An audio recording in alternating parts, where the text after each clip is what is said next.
ஆமா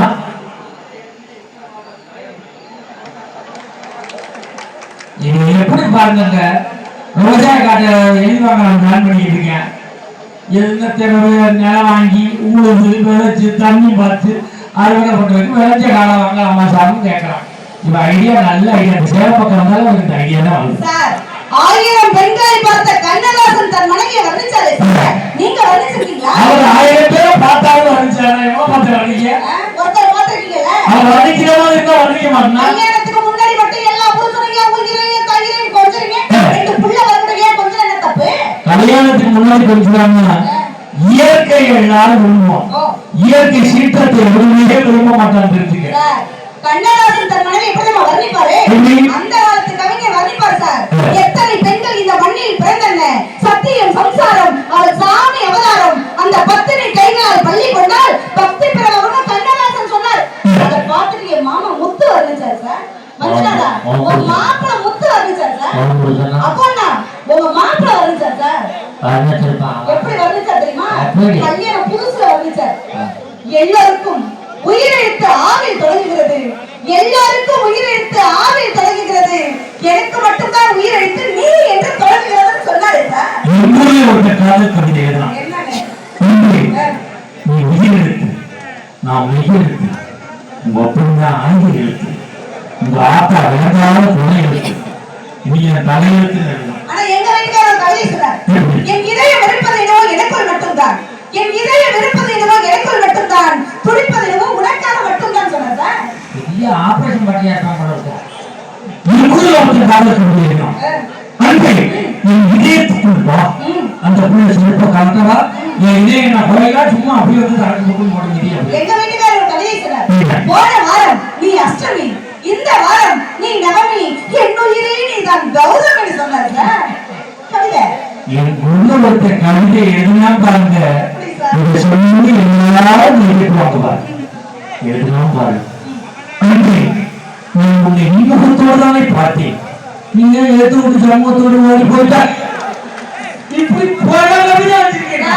மனைவியை வர்ணிக்கும் போதுதான் சார் நல்ல கவிதை வரும். யார் மனைவிய? அவங்க மனைவியை நயன்தாரா மாதிரி இருக்க, நயன்தாரா மாதிரியே இருக்க, பார்த்தா பாவனா மாதிரி இருக்க, பார்த்தா பரவ முனியம்மா மாதிரி இருக்க, சிரிச்சா ஸ்ரீகா மாதிரி இருக்கன்னு வர்ணிக்கணும். சிரிச்சா சிறுவாங்கம்மா மாதிரியே இருக்க. அப்படி கற்பனையில நினைங்க. எங்க வீட்டுக்காரர் எனக்கு தஞ்சாவூர் பொம்மை மாதிரி வர்ணிப்பார் சார். அரும்பா நீங்க ஒரு நாள் வர்ணிங்க சார். இருங்க, காதலிப்பதை விட காதலிக்கப்படுவதுதான் சார் சுகம். பெரிய பன்னெண்டு வருஷம் சொல்லிக்கிறார்.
அவ்வளவுதான்